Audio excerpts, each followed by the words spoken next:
കേരള രാഷ്ട്രീയത്തെയും വ്യവസായ ലോകത്തെയും ഒരേ സമയം പിടിച്ചുലച്ച കരിമണൽ കർത്തയുടെ മാസപ്പടി വിവാദം പുതിയൊരു വഴിത്തിരിവിലേക്ക് എത്തിയിരിക്കുകയാണ്. മുൻ മുഖ്യമന്ത്രി പിണറായി വിജയന്റെ മകൾ വീണ വിജയനും അവരുടെ ബാംഗ്ലൂരിലെ എക്സാലോജിക് സൊല്യൂഷൻസ് എന്ന കമ്പനിയും കൊച്ചിൻ മിനറൽസ് ആൻഡ് റൂട്ടൽസ് ലിമിറ്റഡ് അഥവാ CMRL എന്ന സ്വകാര്യ കമ്പനിയും തമ്മിൽ നടത്തിയ കോടികളുടെ ഇടപാടുകൾക്ക് പിന്നിൽ വ്യക്തമായ ഒരു പ്രത്യുപകാരം അടങ്ങിയിട്ടുണ്ടെന്നുള്ളതാണ് പുറത്തുവരുന്ന ഏറ്റവും പുതിയ കണ്ടെത്തലുകൾ. യാതൊരുവിധ IT സേവനങ്ങളും നൽകാതെ മുൻ മുഖ്യമന്ത്രിയുടെ മകൾക്ക് എന്തിനാണ് ഒരു സ്വകാര്യ കമ്പനി കോടികൾ ഒഴുക്കിയത് എന്ന ദുരൂഹതയ്ക്ക് പിന്നിൽ നിയമങ്ങളെല്ലാം കാറ്റിൽ പറത്തി നടത്തിയ വലിയൊരു പ്രത്യുപകാരത്തിന്റെ കഥയാണ് ഇപ്പോൾ വെളിപ്പെടുന്നത്. ഇതിനെക്കുറിച്ച് കൃത്യമായി മനസ്സിലാക്കണമെങ്കിൽ നമുക്കൊന്ന് ഇതിന്റെ പശ്ചാത്തലത്തിലൂടെ കണ്ണോടിക്കേണ്ടതുണ്ട്.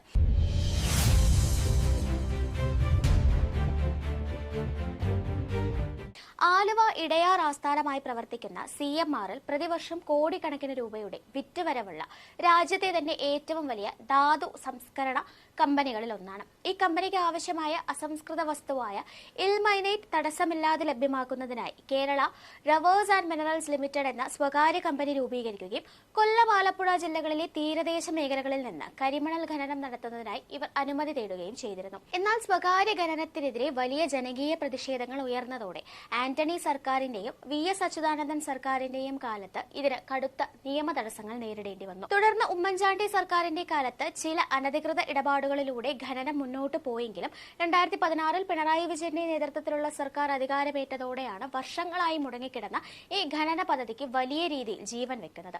എല്ലാ നിയമ തടസ്സങ്ങളും നീക്കി അവർക്ക് ഖനനാനുമതി നൽകാൻ അന്നത്തെ സർക്കാർ തയ്യാറായി. എന്നാൽ 2019 ഫെബ്രുവരിയിൽ കഥയാകെ മാറി. കേന്ദ്ര സർക്കാർ അറ്റോമിക് മിനറൽ കൺസെഷൻ റൂൾസ് ഭേദഗതി ചെയ്തുകൊണ്ട് സ്വകാര്യ മേഖലയിലെ കരിമണൽ ഖനനം പൂർണ്ണമായി നിരോധിച്ചു. തീരദേശത്തെ കരിമണലിൽ ആണവധാതുക്കളുടെ സാന്നിധ്യം 0.75% കൂടുതലാണെങ്കിൽ അവിടെ പൊതുമേഖലാ സ്ഥാപനങ്ങൾക്കോ സർക്കാർ ഉടമസ്ഥതയിലുള്ള കോർപ്പറേഷനുകൾക്കോ മാത്രമേ ഖനനം നടത്താൻ പാടുള്ളൂ എന്നായിരുന്നു കേന്ദ്രത്തിന്റെ കർശനമായ നിയമം.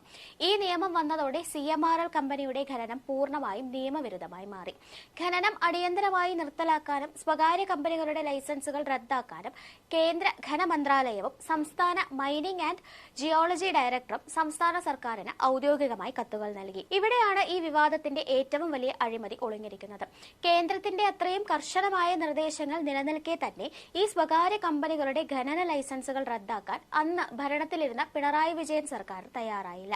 കേന്ദ്ര നിയമം പ്രാബല്യത്തിൽ വന്ന നീണ്ട 4 വർഷങ്ങൾക്ക് ശേഷം, അതായത് 2023 ഡിസംബറിൽ മാത്രമാണ് ഖനന ലൈസൻസുകൾ റദ്ദാക്കിക്കൊണ്ട് വ്യവസായ വകുപ്പ് ഔദ്യോഗികമായി ഉത്തരവിറക്കിയത്.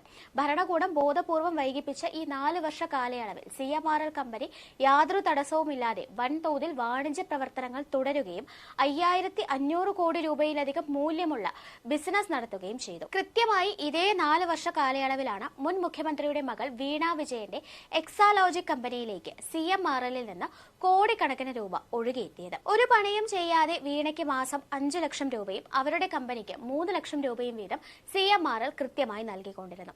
യാതൊരുവിധ IT സേവനങ്ങളും നൽകാതെയാണ് ഈ തുക കൈമാറിയതെന്ന് ആദായ നികുതി വകുപ്പ്, ഇടക്കാല സെറ്റിൽമെന്റ് ബോർഡും തുടർന്ന് സീരിയസ് ഫ്രോഡ് ഇൻവെസ്റ്റിഗേഷൻ ഓഫീസും നടത്തിയ അന്വേഷണങ്ങളിൽ വ്യക്തമായിട്ടുണ്ട്. തങ്ങൾ ബാങ്കുകൾ വഴി സുതാര്യമായ വാണിജ്യ ഇടപാടുകളാണ് നടത്തുന്നതെന്നും തെറ്റൊന്നും ചെയ്തിട്ടില്ലെന്നുമാണ് പിണറായി വിജയനും മകളും ആവർത്തിക്കുന്നതെങ്കിലും കേന്ദ്ര നിയമം ലംഘിച്ച് ഖനനം തുടരാൻ അനുവദിച്ചതിന് പകരമായി നൽകിയ ക്വിഡ് പ്രോ ക്വാ അഥവാ പ്രത്യുപകാരമായിരുന്നു ഈ മാസപ്പടി എന്നാണ് ഉയരുന്ന ശക്തമായ ആക്ഷേപം. മാത്രമല്ല, ഇൻകം ടാക്സ് ഡിപ്പാർട്ട്മെന്റ് പിടിച്ചെടുത്ത 700 പേജുള്ള ഡയറിയിൽ കേരളത്തിലെ ഒട്ടുമിക്ക രാഷ്ട്രീയ പാർട്ടി നേതാക്കളുടെയും സമുദായ നേതാക്കളുടെയും ചില പ്രമുഖ മാധ്യമ സ്ഥാപനങ്ങളുടെയും പേരുകൾ അടങ്ങിയിട്ടുണ്ടെന്നും ഇവർക്കെല്ലാം കരിമണൽ കർത്ത പണം കൊടുത്തിട്ടുണ്ടെന്നും വ്യക്തമാക്കുന്നുണ്ട്. അതുകൊണ്ട് തന്നെയാണ് ഈ വിഷയം പലപ്പോഴും മുഖ്യധാരാ മാധ്യമങ്ങളിൽ വലിയ ചർച്ചയാകാതെ പോകുന്നത്. നിലവിൽ ED റെയ്ഡുകളും കോടതി നടപടികളും പുരോഗമിക്കുന്ന ഈ സാഹചര്യത്തിൽ 2019 മുതൽ 2023 വരെ CMRLന് അനധികൃതമായി ഖനനം നടത്താൻ അനുമതി നൽകിയതേക്കുറിച്ച് ഒരു വിജിലൻസ് അന്വേഷണം നടത്തിയാൽ മാത്രമേ ഈ മാസപ്പടി ഇടപാടിന്റെ പൂർണ്ണമായ അഴിമതി വിവരങ്ങൾ പുറത്തുകൊണ്ടുവരാൻ സാധിക്കുകയുള്ളൂ. News desk, India mirror.